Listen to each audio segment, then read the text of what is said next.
effective ways to make a man miss you.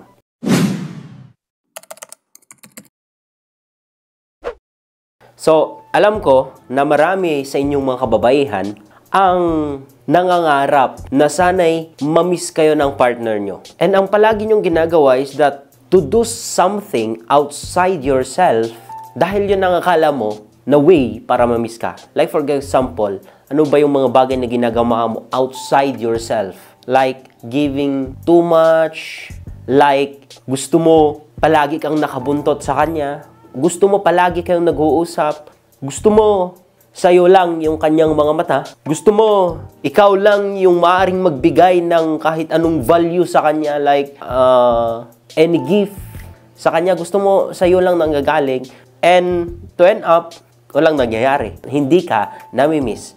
Because hindi yun yung mga effective na ways para mamiss ka. You know?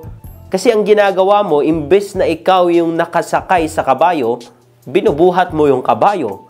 Kaya, walang nangyayari. Napapagod ka lang at gusto mo nang sumuko. Because you're not following the right principle. Okay? Kung gusto mo na mamiss ka ng isang lalaki, gawin mo itong 7 na ways or tips na may share ko sa inyo sa video na ito. At hindi ko sinasabi na 100% effective, to be honest. Pero I know kung i-apply nyo, napakalaki yung impact sa relationship nyo. And ito pa, kung tinatamad kang panoorin hanggang sa last part, paki-forward na lang po. Kasi yung number 7, ang isa sa pinaka-importante at alam kong hindi alam ng karamihan itong way na to. Number 1 na way. At ito ay almost palagi ko nang nababanggit sa mga ibang videos ko. Pero paalala lang, lalo na sa mga baguhan sa channel ko. Ito ay ang bawasan mo or i-lessen mo ang palaging pag-first move. Palaging pag-i-initiate ng chat or text sa kanya. Okay? Ang sabi ko, bawasan. Hindi ko sinabing totally na ihinto mo. Or hindi kita pinagbabawalan na ikaw ang mag-first move. Okay? And ang point ko lang dito is sa communication. Kasi may mga bagay na kailangan na talaga din na ikaw yung nag-first move. And gusto ko mag-focus sa communication kasi sometimes may mga bagay na maganda rin na nag-first move ka. Like for example, sa mga mag-asawa, sa sex. Hindi palagi yung isang lalaki ang nag-first move. Sometimes, maganda rin. Hindi ko sinasabing all the time, kaya nga sabi ko, i-lessen mo eh. Ano po? Maganda na ikaw din naman ang gagawa ng way para mag-initiate, para akinin siya. But when it comes sa communication, mas maganda, mas better, nahayaan mo na siya yung mag-first move. Nahayaan mo na siya yung unang makipag-usap, unang mag-chat, unang tumawag sa'yo. Kasi sometimes, ang nangyayari kasi dito, kahit wala siyang mood, or alam mo, lalo na kung busy person yan, at wala siyang time sa'yo, tapos tawag ka ng tawag, chat ka ng chat sa kanya, makukulitan yan, baka mainis pa yan. Okay? And, ng tendency, baka ignore ka. Ngayon, kapag in-ignore ka, masasaktan ka na naman. Eh, mangyayari dito, awayin mo siya. Mangyayari dito, merong misunderstanding. So, kung ako sa'yo, hayaan mo na siya yung mag-initiate. Kasi kapag siya ang nauna, ibig sabihin, free time niya. Okay lang sa kanya to spend time with you. And most of the time, meron siyang hinihanda na mga topics nyo na pag-uusapan nyo. Kaya, maganda talaga at mas better na siya yung mag-initiate ng contact. Okay? Proceed na tayo sa number 2 na way. Kaya let him dig. You know? Hayaan mo na siya yung maghukay. Minsan kasi ganito ang nangyayari, yung dapat na siya yung gumagawa, ginagawa mo para sa kanya. Dapat siya yung naghuhukay, ikaw na yung naghuhukay para sa kanya. So, ang tendency dito, mawawalan yung thrill. Like I always said sa inyo, habang ang isang lalaki ay medyo nahihirapan, or alam niya, nakikita niya na may thrill, na meron siyang ini-input na force, or I mean not force naman na pilitin ka, but meron siyang ini-input na effort, mas lalo siyang ma-inlove, mas lalo kang mamimiss. So, ang ano bang point ko dito? Hayaan mo na siya yung maghukay, mag-dig about sa'yo. Don't reveal yourself kung wala naman siyang sinasabi o tinatanong. Huwag mong kinekwento or sinasabi lahat-lahat ng sayo kung hindi naman siya interested na tanungin. Hayaan mo na siyang gagawan yan. Kasi ganito ang lalaki, kaming mga lalaki, we love to hunt, we love to find the treasure. At kung isa kang treasure para sa amin, magdidig kami, pinagpala kami. Sa Ilocano, pagpalain or agpala.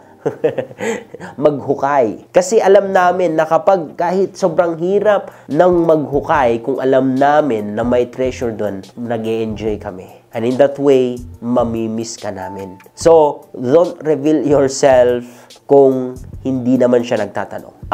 Hindi ko sinasabi na totally na stop mo na mag-share sa kanya, especially kung siya naman yung tao na tahimik at introvert, or siya yung tao na hindi mahilig mag-open. So, why not? Mag-initiate ka. Hindi bawal po. Hindi po. Yun nga lang, i-lesson mo. Okay? Pero, sana, mas maganda na maging mysterious ka. Mas maganda talaga na siya na mismo ang magka-interes na kilalanin ka. Huwag mo ipapakilala ang sarili mo kung hindi naman sila. Kasi, like for example, ganito.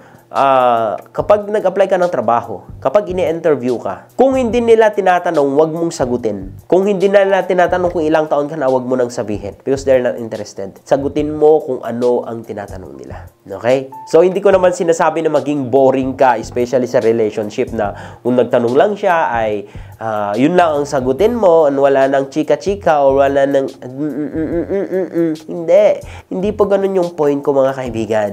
Mag-open ka, makipagkwento ka sa kanya, pero hindi po lahat ng bagay ay isabihin mo sa kanya, especially when he is not asking. Let him ask you. Let him dig. Okay? In that way, mamimiss ka niya. Number 3, na way ay learn to use social medias to attract him. Alam nyo, sa panahon ngayon, napakalaking tulong po ang social media, Facebook, Instagram, whatsoever yung ginagamit nyo, TikTok, to attract a guy. And in that way, mamimiss ka. Paano? Kasi ganito, ang mali ng iba, kung ano-ano ang pinopost na lang sa Facebook. Kahit talang buhay niya, problema niya, kaaway niya, yung nagchismis sa kanya, i-post lang sa Facebook. Do you think that guy na nakakabasa niyan ay ma-attract sa'yo? No, mata-turn off yan sa'yo. Hindi kanya mamimiss. Kasi yun yung mga traits na toxic, you know? Ay, kaya nga minsan ako nagbabasa sa mga ganyan, nagtataka ako kung bakit nila pinapag-public ang kanilang pag-aaway. Ipapahaya ang tao, ipapublic, ipopost, itatag. You know, it's very toxic. Use social media properly. So, if you want na ma-attract ang isang lalaki sa'yo, i-post mo doon ang mga bunga mo. Yung mga picture na kung saan you're having fun with yourself, you're having fun with your pets, you're having fun with your family, you're having fun with your friends, you're having fun with people. Kasi it brings positivity. Magpo-post ka ng mga magaganda. Hindi ko sinasabing maging plastic ka, kaya parang magaganda lang ang pinopost mo, pero deep inside, hindi pala. Ganito kasi, kung may problema ka, ayusin mo sa sarili mo. Kasi posting on social media, hindi yan nakakatulong. Bumababa lang yung value mo. Okay? Pinagtatawanan ka lang.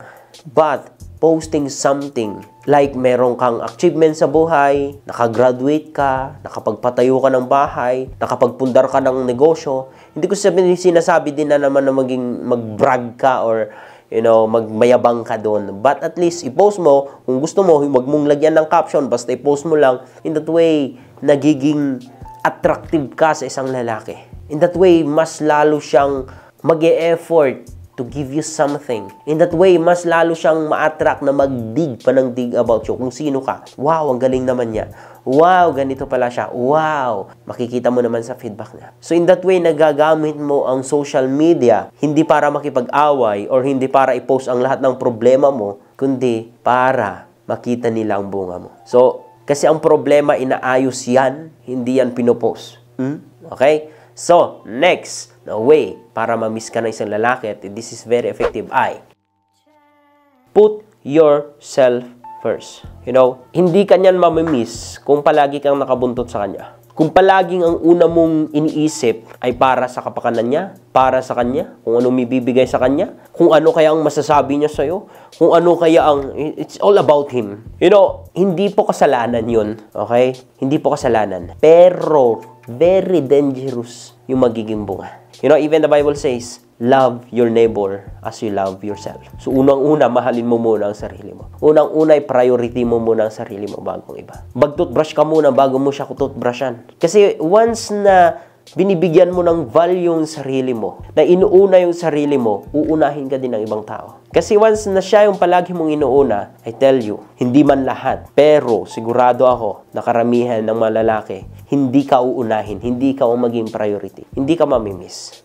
Kasi palagi kang andyan eh. This is the very practical na example. Nagkaroon ka ba ng, yung cellphone mo na lang, nung bago, lalong-lalo na nung pinapangarap mo pa lang na magkaroon or mabili ang unit na yan. Grabe, pag-ipunan mo. Hindi ka pa makatulog ka-imagine yung pag-scroll mo, kung paano ka mag-selfie para makita nila na may bagong ang phone or mayroong kang iPhone 14 Pro Max. So, nung una, grabe yung excitement mo kasi wala pa sa'yo.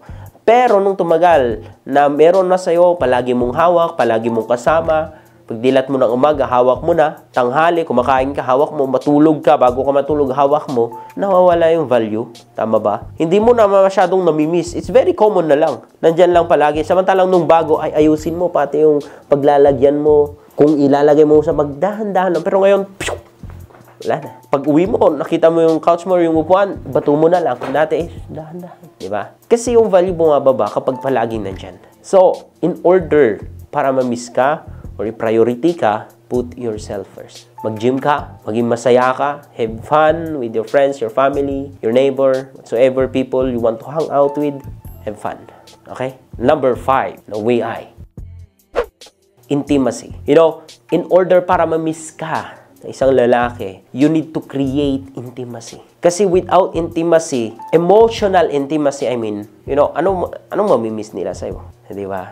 So, ganito kasi, ang principle ng pagka-miss or ma-miss mo ang isang tao kapag meron kayong memories, may nangyari sa inyo, there's something na reaction, there's something na Big Bang Theory sa inyo, na hindi makakalimutan ng mga memories na nangyari, na nakakatawa or nakakaiyak, yung mga extreme na nangyari sa buhay nyo, maganda man o hindi, it won't leave any memories sa'yo. Ganon din. Kapag walang intimacy na nangyari, anong mamimiss sa'yo? Diba?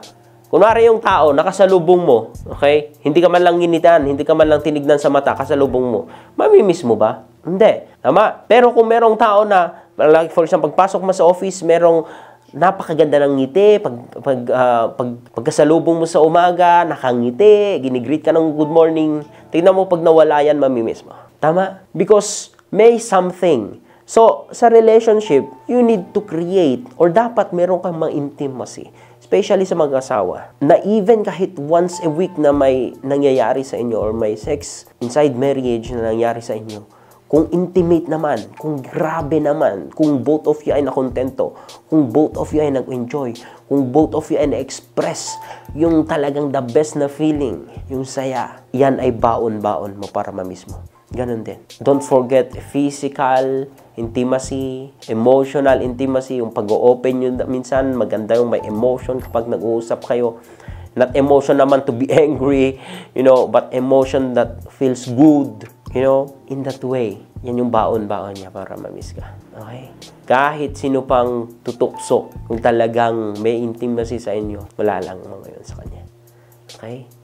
And number 6, the way para maging effective na ma-miss ka ng partner mo ay let him miss you. Ito ang isa na pinakamalaga. Let him miss you. Hayaan mo na ma-miss ka. Hindi yung pinipilit mo na ma-miss ka. You know, minsan, I disagree sa mga ganitong text. I miss you, babe, baby, honey, my love, whatever kung anong tawagan nyo. Tapos kapag hindi siya I miss you too, magagalit ka. I miss you too, napipilitan lang. Malay mo, kapag hindi niya sinabing I miss you to, totoo pala, di dyan mo malalaman. Hindi yung pupilitin mo. Hindi yung magdadrama ka kapag hindi siya nag-reply ng ganun. Because ganito, to miss you, it's not about by force. husayan eh. Hindi ko kailangan na suhulan mo siya. Kailangan na magbigay sa kanya para may miss ka. No. Let him miss you. Hayaan mo. Bigyan mo siya ng time. Kung hindi ka na may miss ngayon, bukas, next week, give him space. Ganito, palagi kong sinasabi sa inyo ito, yung isa, space, nabanggit ko na kung walang space sa relationship talaga, physically, and even sometimes mentally, kasi yung palagi mo siyang kinukulit, binubungaan, hindi ka mamimiss. Point ko dito, kung walang space, hindi ka mamimiss. So, ang space, hinahayaan mo na mamiss ka. Okay? So, hindi tayo magfo-focus sa space kasi meron na akong mga ginawang video about that. And ito na, number 7. Last but not the least, and I know na hindi nyo pa ito naririnig sa iba. At kung meron man, let me know kung sino ang nag-advise ng ganito.